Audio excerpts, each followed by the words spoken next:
जैसा कि मित्रों आप सभी जानते हैं 7 सितंबर 2025 को चंद्र ग्रहण, बल्कि मैं तो ये कहूँगा पूर्ण चंद्र ग्रहण लगने जा रहा है। इस वीडियो में हम समझेंगे ये चंद्र ग्रहण क्या होता है, हमारे जन्म पत्रिका में कैसे बनता है, किन लोगों के लिए ये ग्रहण परेशानी वाला भी हो सकता है, किन राशि वालों के लिए क्या करना चाहिए और हमारे शास्त्रों में ग्रहण दोष के बारे में क्या कहा गया है। साथ में हम बताएंगे इसके उपाय क्या करने चाहिए, क्या करना चाहिए, क्या नहीं करना चाहिए, डिटेल से चर्चा करने का प्रयास करेंगे। आइए शुरुआत करते हैं चंद्र ग्रहण दोष पर।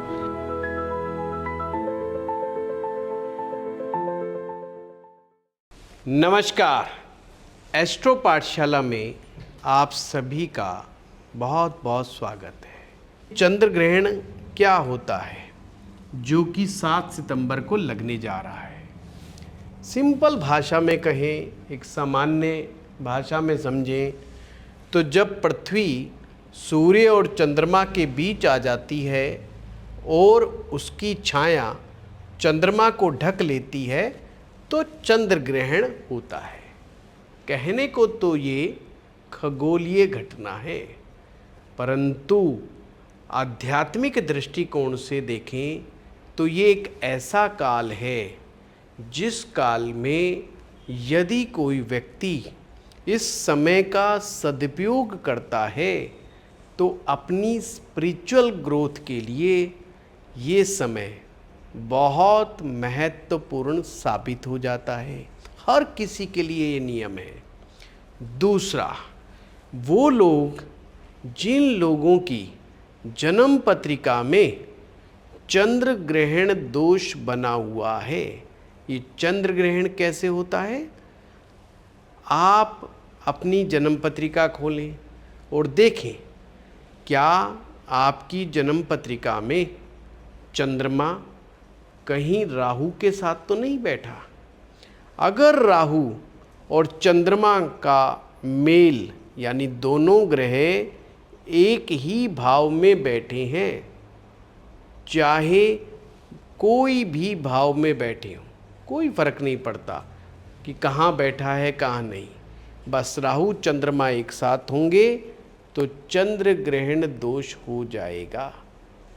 चंद्र और केतु अगर एक साथ हों तो भी ग्रहण दोष हो गया। ग्रहण का, चंद्र ग्रहण का सीधा सीधा मतलब हमारे मन के प्रभाव से है, मन की अस्थिरता से है। ये मन का ही ग्रहण है, यानी मन को दुखी कर सकता है। इसे पाप ग्रहण भी कहा गया है क्योंकि ज्योतिष में राहु और केतु पाप ग्रह की श्रेणी में रखा गया है। चंद्रमा हमारा मन है, हमारी माँ है, हमारी भावनाएं हैं। विशेष करके जिन लोगों की जन्म पत्रिका में ये ग्रहण दोष होता है उनको इसका असर कुछ ज़्यादा ही फील होता है। उन्हें विशेष करके इस समय का सदुपयोग करना चाहिए। कुंडली के अंदर अगर ग्रहण होगा तो मन में उदासी, बहुत जल्दी हताशा, निराशा, इमोशनली बार बार डेंट उनको लगना, बार बार चिटिड फील करना, एक समय आ जाता है उनका विश्वास किसी पर ठहरता ही नहीं है। उनको लगता है हर आदमी ही उनको बेवकूफ़ बनाने में लगा हुआ है। कहने का अर्थ है मामला बहुत गड़बड़ हो जाता है और व्यक्ति अक्सर उदास और दुखी रहने लग जाता है। आइए चंद्र ग्रहण दोष के बारे में हम समझें कि हमारे ग्रंथों में क्या कहा गया है। वरद संहिता में वराहमिहिर कहते हैं ग्रहणम दुष्फलम गेयम सर्वेषां भूतयेन योनिषु। ग्रहण सभी जीवों के लिए अशुभ परिणाम लाता है। ये शास्त्र में कहा है, ये हम नहीं कह रहे। स्कंद पुराण में भी कुछ इस तरह से लिखा हुआ है, परंतु स्कंद पुराण कहता है कि ग्रहण के समय दान, जप, तप का फल सामान्य से 1000 गुना ज़्यादा है। आपको बताया था ना, ये समय इतना बढ़िया हो सकता है अगर हम इसके का सही उपयोग करें। ये समय साधनाओं के लिए बहुत उत्तम काल कहा जाता है।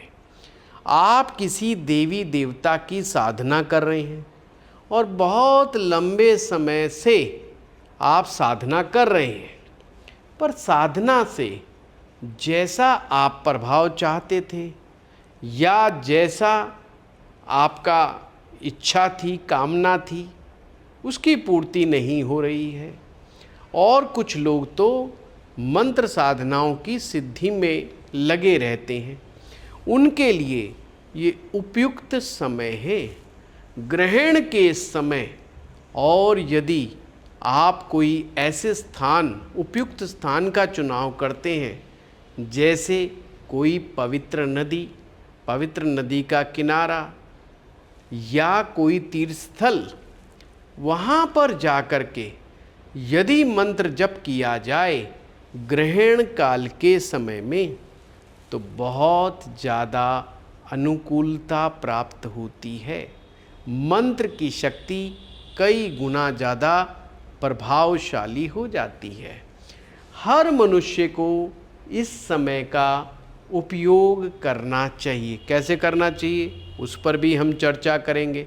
ये तो आपको मालूम हो ही गया कि जप, तप और दान, इनकी बहुत ज़्यादा इम्पोर्टेंस होती है ग्रहण काल के समय। महाभारत के अनुशासन पर्व में लिखा गया है कि देखिए, ग्रहण काल में स्नान, दान और यज्ञ करने से परम गति मिलती है। और ये समय हमारे पितरों को याद करने का भी है। 7 तारीख से ही, 7 सितंबर से ही श्राद्ध पक्ष भी लग रहे हैं। पितरों को याद करने का उपयुक्त समय है। जो लोग पितृदोष से पीड़ित हैं और उनको लगता है कि पितृदोष की वजह से उनके जीवन में समस्याएं आ रही हैं, पितृदोष शांति जो लोग करना चाहते हैं, पितृ तर्पण, पिंडदान, पितृ मुक्ति हेतु हवन यज्ञ करना चाहते हैं, वो भी इस दिन से आरंभ कर सकते हैं। यानी पितृदोष के भी उपाय इस दिन आप आरंभ कर सकते हैं। भागवत पुराण, श्रीमद् भागवत महापुराण के स्कंद 5 में अध्याय 24 में राहु को असुर बताया गया है, जो सूर्य और चंद्र को ग्रस लेता है। ये एक समझाने का तरीका है कि ग्रस लिया, पकड़ लिया। ये जस्ट एक सामान्य भाषा में एक सामान्य व्यक्ति को समझाने का तरीका है। एक्चुअल फैक्ट तो वो था जो सबसे पहले बताया गया कि छाया आ जाती है जिससे चंद्रमा ढक जाता है और हमें दिखाई नहीं देता। उस समय ऐसा लगता है कि चंद्रमा का लोप हो गया है, पर होता नहीं है। जब राहु सूर्य या चंद्र को पकड़ लेता है तो ग्रहण होता है। जब सूर्य के बारे में जब चर्चा हो रही है तो उसे सूर्य ग्रहण कहते हैं, पर चंद्रमा के साथ जब राहु होता है तो उसे चंद्र ग्रहण कह देते हैं। विष्णु पुराण के अध्याय 2 के 8वें उसमें दिया हुआ है, इसमें राहु की उत्पत्ति की कथा और सूर्य चंद्र ग्रहण का स्पष्ट वर्णन है। जो लोग विष्णु पुराण पढ़ते हैं, विष्णु पुराण अगर आपने नहीं पढ़ा है, जीवन में एक बार पढ़ कर के देखिए। और जो वैष्णव हैं, विष्णु जी की भक्ति करते हैं, उनके लिए तो अति आवश्यक है। गीता प्रेस की जो पुस्तक में बहुत बढ़िया विष्णु पुराण दिया हुआ है, आप वहाँ से गोरखपुर गीता प्रेस वालों की लेकर के पढ़ सकते हैं। आपके लिए बहुत उपयुक्त रहेगा, उसमें भी इसका स्पष्ट वर्णन है। मत्स्य पुराण में सूर्य चंद्र ग्रहण की घटनाओं और उनका धार्मिक महत्व बताया है। ये पुराण है, हमारे 18 पुराण हैं, उनमें से एक पुराण है। ब्रह्मांड पुराण और ब्रह्म वैवर्त पुराण में ग्रहण के समय स्नान, दान, मंत्र जप की महत्ता बताई गई है। आप कहेंगे कि गुरुजी ये बार बार आप ये क्यों रिपीट ऐसा कर रहे हैं? मैं आपको ये समझाना चाहता हूँ, इसे मात्र एक खगोलीय घटना समझ करके आप बिल्कुल उदासीन होकर के साइड में ना, अपने समय को सोने में ना गवा दें, क्योंकि ये रात के समय लगेगा और मैक्सिमम लोग इस समय सोए रहेंगे। जो जागना चाहता है तो ये जागने का बहुत उपयुक्त समय है। जो कुंडलिनी तंत्र की साधना करता है, कुंडलिनी का ध्यान करता है, उसके लिए बहुत उपयुक्त समय है। जो लोग मौन की साधना करना चाहते हैं, बहुत उपयुक्त स्थान है, समय है उन लोगों के लिए। तो ऐसे में खाली सो करके समय ना व्यतीत किया जाए, अपितु इसका लाभ उठाया जाए, तो ही चंद्र ग्रहण का जो नेगेटिव तो छोड़ो, आप पॉजिटिविटी में चले जाओगे। व्रत संहिता में वराहमिहिर जी फिर क्या लिखते हैं?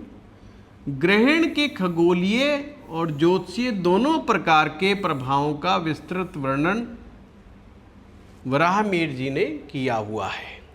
इसमें बताया गया है कि किस राशि और नक्षत्र में ग्रहण पड़े तो कौन से शुभ अशुभ फल होंगे और उन्हें उसके लिए क्या करना चाहिए, ये भी समझाया गया है। सूर्य सिद्धांत यह एक खगोल शास्त्रीय ग्रंथ है जिसमें ग्रहण के वैज्ञानिक कारणों की गणना विधि, कि ग्रहण कब लगेगा, इसकी गणना विधि बताई गई है सूर्य सिद्धांत पे। ये बड़ा फेमस ग्रंथ है। सूर्य चंद्र ग्रहण का समय, अवधि और स्थान कैसे निकालें, यह सूत्र सूर्य सिद्धांत में बताया गया है। वृद्ध जातक में वराहमिहिर जी कहते हैं ग्रहण और उनके जातक की कुंडली पर प्रभाव के बारे में चर्चा की गई है। समस्त ग्रंथों में इसका जिक्र है। चंद्रमा और चंद्र ग्रहण के बारे में मैं आपको पहले बता चुका हूँ। मन की अस्थिरता, जिन लोगों की कुंडली में ये चंद्र ग्रहण लगता है, मन में अस्थिरता रहती है, इमोशनली बहुत ज़्यादा फटीग में रहते हैं, नींद की कमी उनके जीवन में आती है, हाइपर जल्दी हो जाते हैं, ये बड़ी समस्या है, और इमोशनली बहुत ज़्यादा सेंसिटिव होते हैं। उसने मुझे फलानी बात कह दी, अब मैं क्या करूं, क्या ना करूं, और बेचैनी एक अलग प्रकार की उनके मन में रहती है। जब भी चंद्र ग्रहण कुंडली में हो तो चंद्र की स्थिति को कमज़ोर माना जाता है। ये संबंधों में तनाव पैदा करने का भी एक कारण हो सकता है।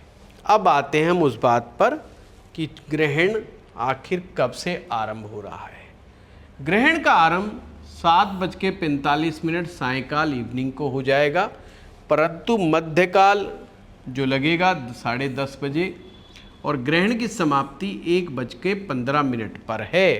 कुल अवधि 5 घंटे 30 मिनट का है, आरंभ होने से लेकर के अंत तक। यह भारत सहित एशिया के कुछ स्थानों पर, यूरोप में और अफ्रीका में दिखाई देगा। सूतक ग्रहण से पहले और ग्रहण के दौरान का वह समय जब शुद्ध कार्य वर्जित माने जाते हैं। शुद्ध कार्य में जितने भी मांगलिक कार्य होते हैं, पाठ पूजा से रिलेटेड कार्य होते हैं, उनमें अशुभ माना जाता है। सूतक लगते ही वो सब कार्य नहीं किए जाते। ग्रहण प्रारंभ होने से 9 घंटे पहले का समय सूतक का माना जाता है। यह सूतक सुबह 10:45 पे ही शुरू हो जाएगा और ग्रहण का मोक्ष 1:15 पर होगा। अब करना क्या चाहिए? ग्रहण से पूर्व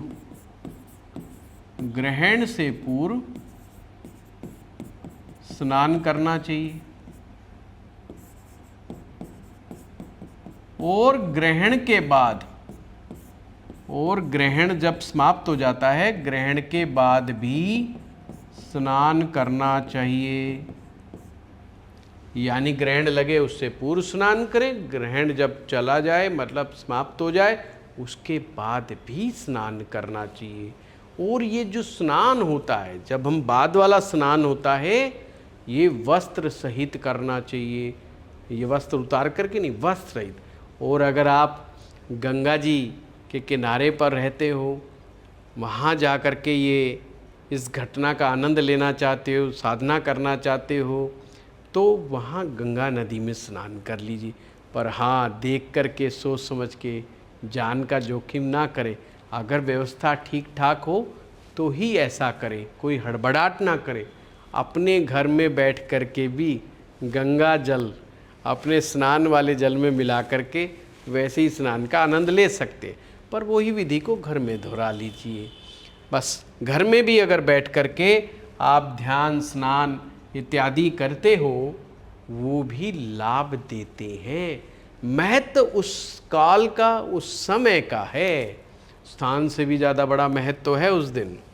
सूतक में क्या क्या नहीं करते, जो हम नियमित पाठ पूजा करते हैं लोग, वो नहीं करना है। भोजन इत्यादि पहले ही कर लें, सूतक लगने के बाद भोजन इत्यादि ना करें। पर बच्चों के लिए, रोगियों के लिए और बुजुर्ग लोगों के लिए ये नियम मान्य नहीं है। उनके लिए तो सूतक 2 घंटे पहले से ही माना जाएगा। ये इतना लंबा सूतक काल की आवश्यकता नहीं है। ग्रहण जिस दिन लगता है उस दिन सूतक लगने पर, जब से सूतक आरंभ होता है, मंदिरों के दरवाजे बंद कर दिए जाते हैं या उन पर वस्त्र इत्यादि से ढक दिया जाता है। यानी देव दर्शन निषिद्ध हैं, मंदिरों के द्वार बंद हो जाते हैं। गर्भवती महिलाओं को विशेष सावधानी का मतलब ये है कि वो अपने घर में रहें, यथास्थिति मौन रहें, या भगवान का नाम का जप करें, कोई भी अच्छा विचार लेके आएँ। ग्रहण से पहले और बाद में स्नान ये मैं आपको बता चुका हूँ। अब प्रश्न उठता है कि मंत्र जप कौन कौन से करने चाहिए। मंत्र जप में सबसे उत्तम होता है, आपने अगर आपके जीवन में कोई गुरु है और आपने गुरु मंत्र का दान लिया हुआ है तो सर्वोपरि है, इस समय में आप अपने गुरु मंत्र का जप करें। अगर गुरु मंत्र नहीं लिया हुआ है तो कोई बात नहीं, आप गायत्री मंत्र का जप कर सकते हैं। गायत्री मंत्र का भी जप नहीं करना चाहते, महामृत्युंजय मंत्र का जप कर सकते हैं। आप कहते हैं जी मुझे तो जप करना बड़ा मुश्किल लगता है, कठिन लगता है, तो कोई बात नहीं, आप हनुमान चालीसा का ही पाठ कर दीजिए, वो भी बहुत अच्छा रहेगा। हनुमान चालीसा नहीं करना चाहते, सुंदरकांड का पाठ कर लीजिए, वो भी नहीं करना चाहते, कोई बात नहीं, विष्णु पुराण का पढ़ लीजिए। विष्णु कोई पुराण शास्त्र नहीं अध्ययन करना चाहते, ठीक है जी, विष्णु सहस्त्र नाम का पाठ भी अच्छा रहेगा। आदित्य हृदय स्तोत्र, इसका पाठ भी किया जा सकता है। कुछ भी जो आपके गुरु ने आपको आज्ञा दी है उसके अनुसार करें। अब आप में से कुछ लोग ऐसे भी होंगे जो कहेंगे क्या करें, हमारे पास ना तो कोई गुरु जी हैं और ना ही मंत्र जपने का ज्ञान है, तो ऐसे में हम क्या करें। बड़ा सिंपल है, उसके लिए भी है, मौन रहे, मौन साधना। मौन साधना में बस आपको शांत रहना है, चुप रहना है।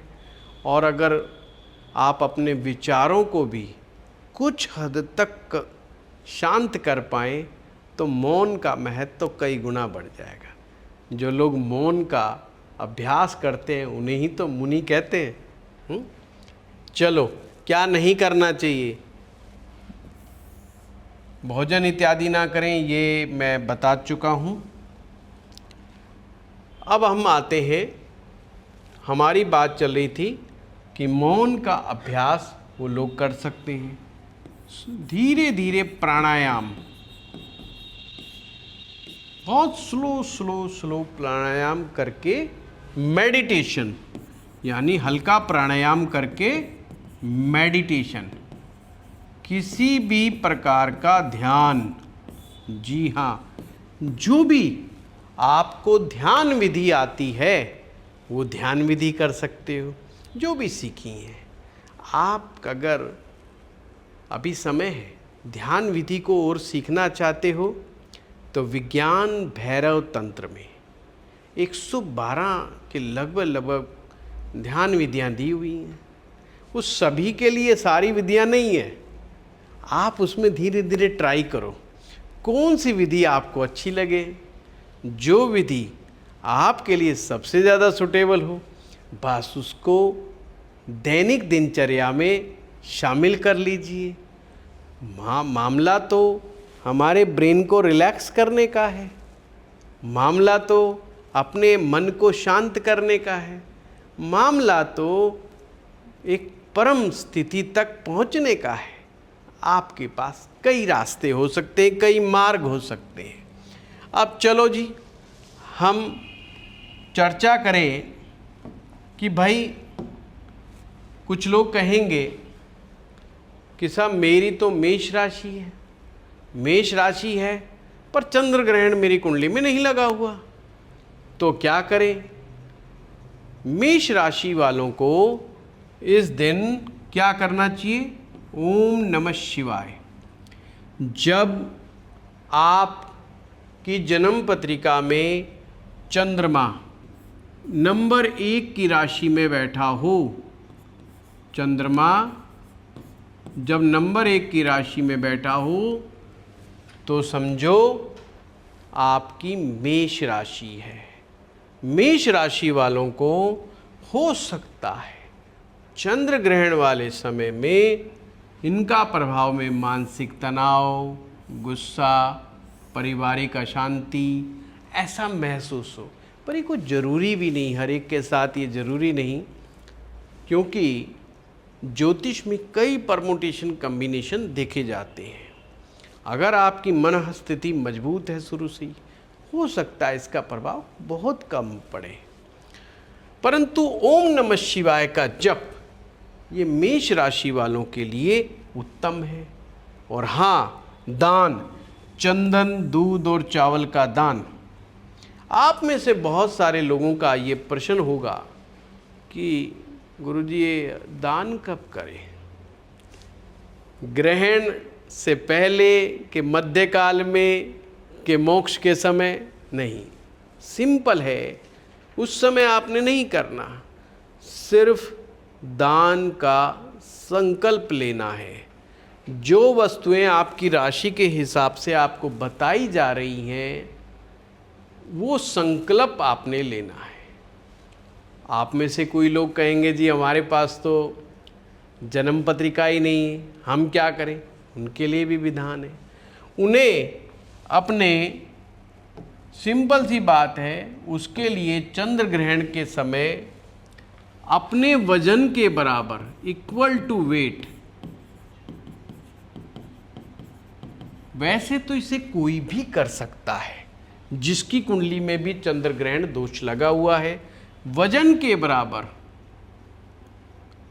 7 प्रकार के अनाज,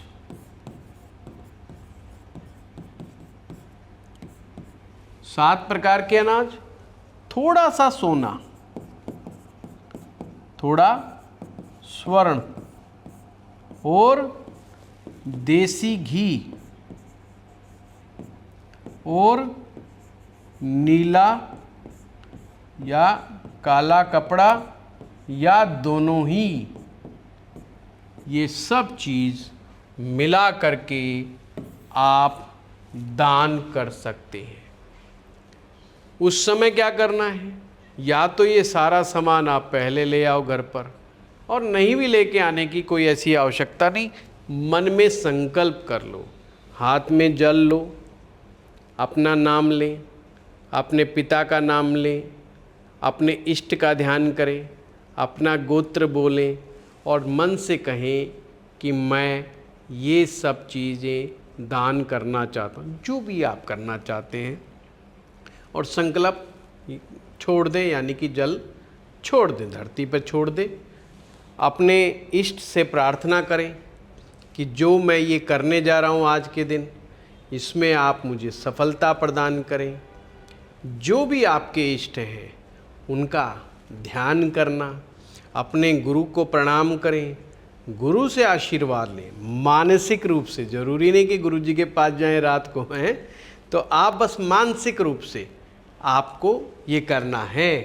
तो आप अगले दिन, नेक्स्ट डे, इस दान को आप गौशाला में जा कर के दे सकते हो, या किसी ऐसे संस्थान में दे सकते हो जहाँ पर इन अनाज का सदुपयोग हो जाए। ये अनाज ज़रूरतमंद को जाना चाहिए, बड़ा ज़रूरी है, ज़रूरतमंद को दे सकते हैं। गरीब आदमी भी ले सकता है, गरीब आदमी भी ले सकता है। किसी ज़रूरतमंद को, किसी गरीब आदमी को ये दान दिया जा सकता है। अच्छा, आप में से कुछ लोगों के दिमाग में प्रश्न उठेगा कि साहब, क्या हम ये दान ब्राह्मण को दे दें, मंदिर में दे दें?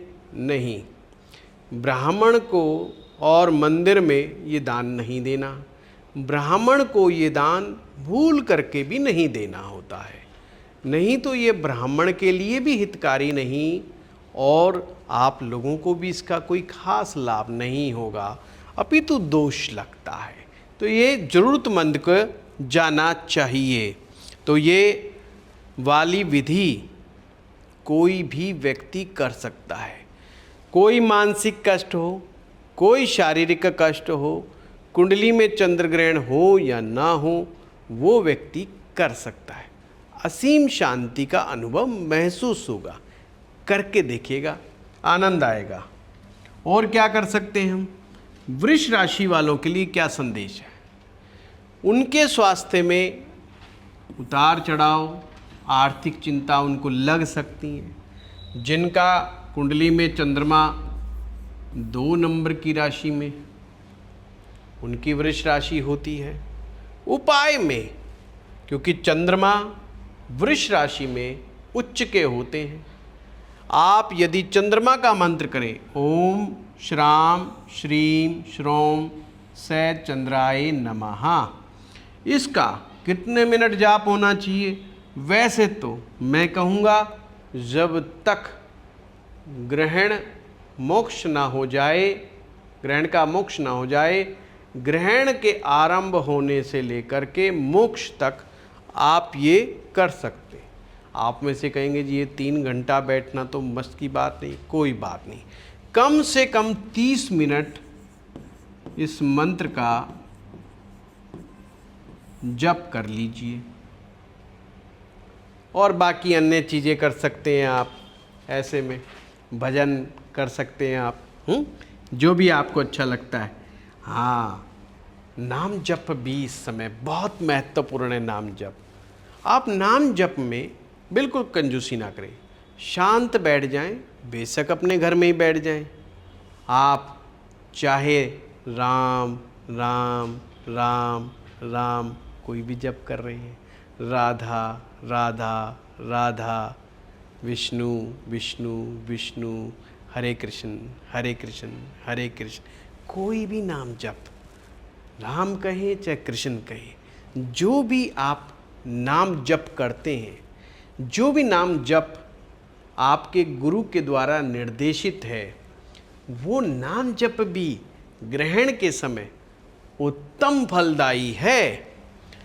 मिथुन राशि, मिथुन राशि नंबर 3, चंद्रमा नंबर 3 में हो, उन्हें हो सकता है इस ग्रहण के लिए बाद कार्यों में रुकावट, संबंधों में मतभेद समझ में आए। उन्हें क्या करना चाहिए? गायत्री मंत्र का जप करना चाहिए। गायत्री मंत्र तो सभी को मालूम है, ओम भूर्भुवः स्वाहा तत्सवितुर्वरेण्यं भर्गो देवस्य धीमहि धियो यो नः प्रचोदयात्। आराम आराम से करिएगा, ज़्यादा जल्दबाजी नहीं करनी है, आधा घंटा कम से कम करिए। हरे वस्त्र मूंग की दाल का दान का संकल्प लीजिए, नेक्स्ट डे ही करना है।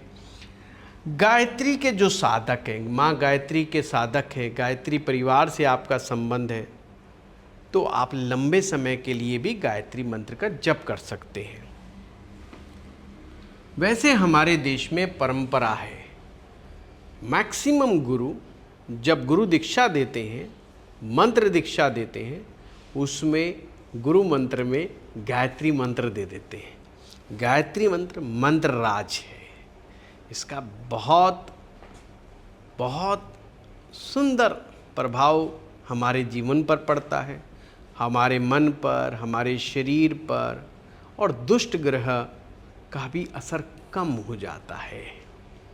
कर्क राशि जिनका नंबर 4 है, चंद्र राशि होने से मन अस्थिरता। हाँ, ये वैसे ही ओवर सेंसिटिव, इमोशनल बहुत होते हैं, सेंसिटिव बहुत ज़्यादा होते हैं, तो हो सकता है दिक्कत हो। इनके लिए बड़ी डोज चाहिए, महामृत्युंजय मंत्र जाप। ओम त्र्यंबकम यजामहे सुगंधिम पुष्टिवर्धनम उर्वारुकमिव बंधनान मृत्युर्मोक्षी मार्मतात। आप इसे बुक्स से भी आप देख सकते हैं, वहाँ से भी आप इस मंत्र का जप कर सकते हैं। और महामृत्युंजय जप करने से भय से मुक्ति प्राप्त होती है, मन की व्याकुलता कम हो जाती है, समाप्त हो जाती है, मानसिक अस्थिरता गायब हो जाती है, और किसी भी प्रकार की कोई भी ऐसी दशा चल रही है जो आपको दुष्कर लगती है, प्रॉब्लमेटिक लग रही है, महामृत्युंजय से बड़ा क्या मंत्र होगा। अद्भुत मंत्र है। दूध, चावल, सफ़ेद मिठाई और सफ़ेद वस्त्र का दान इनके लिए अनुकूल है। सिंह राशि नंबर 5 की राशि, कार्य क्षेत्र में तनाव, प्रतिष्ठा की चिंता, इनके लिए सूर्य मंत्र, क्योंकि इस राशि का स्वामी सूर्य होता है। सिंह राशि का स्वामी सूर्य। ओम घृणी सूर्याय नमः छोटा मंत्र है। अगर जो लोग बड़ा मंत्र करना चाहते हैं, ओम ह्रीम घृणी सूर्य आदित्य श्रीम, ये मंत्र भी कर सकते हैं। वैदिक मंत्र भी कर सकते हैं। ओम आकर्षणेन रजसा वर्तमानो निवेशयन नम्रतम मर्त्यंचय हिरण्येन सविता रथेन देवो याति भुवनानि पश्यन्। आराम, अगर मुश्किल लगे कोई बात नहीं, ये बड़ा प्यारा मंत्र है, वो भी कर सकते। और अगर ये भी नहीं करते, ओम सूर्याय नमः, ये भी कर सकते। और जो लोग गायत्री मंत्र कर लें, गायत्री मंत्र करने पर भी सूर्य के ही प्रभाव मिलेंगे। गेहूं, गुड़, लाल कपड़े का दान कर सकते हैं, दान अगले दिन करना है। कन्या राशि, धन का खर्च, आर्थिक उतार चढ़ाव, नंबर 6 की राशि, इनके लिए विष्णु सहस्त्र नाम का पाठ, अरे बड़ा प्यारा है, बड़ा प्यारा है, नित्य भी करना चाहिए, इस दिन तो करना ही चाहिए। हरे फल, मूंग की दाल, तुलसा का दान कर सकते हैं। नंबर 7 की राशि, संबंधों और दाम्पत्य जीवन में तनाव, इन्हें दुर्गा सप्तशती का पाठ, देवी का मंत्र का जप, इनको करना चाहिए। शुक्र ग्रह के भी मंत्रों का जप कर सकते हैं। ओम द्राम द्रीम द्रोम स शुक्राय नमः, ये मंत्र का जप भी कर सकते हैं, शुक्र के वैदिक मंत्र का जप भी कर सकते हैं। थोड़ा कठिन होता है, पर घबराएं नहीं, अभ्यास करेंगे धीरे धीरे आ जाएगा। सफ़ेद वस्त्र, श्रृंगार सामग्री और सफ़ेद रसगुल्ले, ये माँ लक्ष्मी जी को बड़े प्रिय हैं सफ़ेद रसगुल्ले। है कहानी भी आती है एक हमारे कि माँ लक्ष्मी जी को प्रसन्न करने के लिए सफ़ेद रसगुल्ले का भोग लगाएं। चलिए उसमें नहीं जाएंगे। और क्या है, कपूर, इत्र, ये सभी चीज़ें आप जो हैं लक्ष्मी जी के लिए अर्पित कर सकते हैं। लक्ष्मी नारायण मंदिर में भी देते रहें, पर हाँ उस दिन मत करना ये चीज़ है।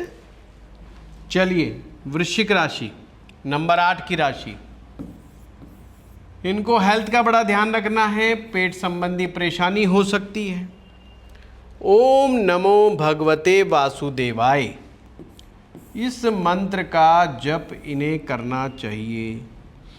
लाल वस्त्र, मसूर दाल, तांबा का दान ये कर सकते, तांबे का बर्तन, तांबा दान का मतलब तांबे का बर्तन कर सकते हैं, तांबे का बना हुआ कोई भी आइटम कर सकते हैं। नंबर 9, भाग्य से रिलेटेड बाधा अगर आ रही है, यात्राएं अगर रुक रही हैं, विदेश यात्रा से संबंध है, यहाँ पर इस यात्रा से नहीं है, हनुमान चालीसा का पाठ या इन्हें गुरु ग्रह के लिए आप गुरु मंत्र का जप भी कर सकते हैं।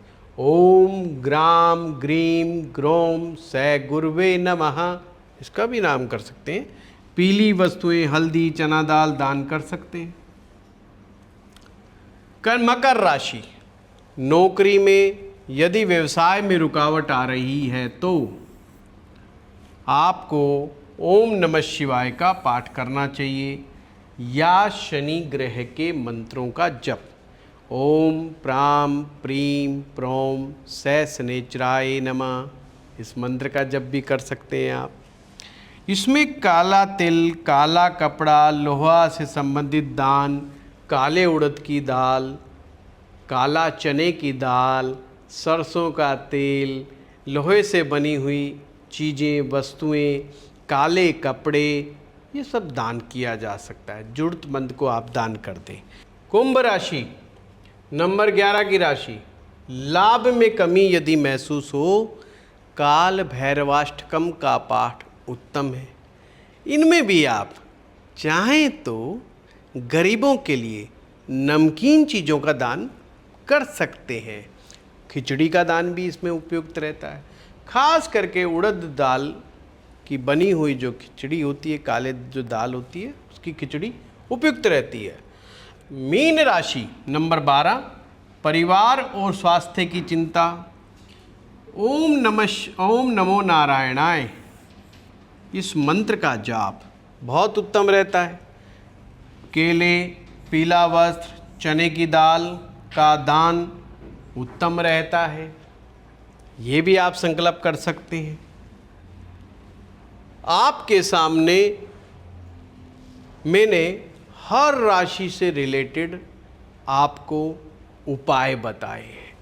कुछ उपाय ऐसे हैं जो कोई भी जा कर के कर सकता है, फिर भी मैं यहाँ पर कहूँगा स्नान करने के बाद शुद्ध वस्त्र धारण करें, आसन लगा करके जरूर बैठें। अगर आप चाहे मौन साधना कर रहे हैं, मंत्र जाप कर रहे हैं, पाठ पूजा कुछ भी कर रहे हैं, कोई भी क्रियाकलाप कर रहे हैं, दीपक या ध्यान के साथ मंत्र जप करें।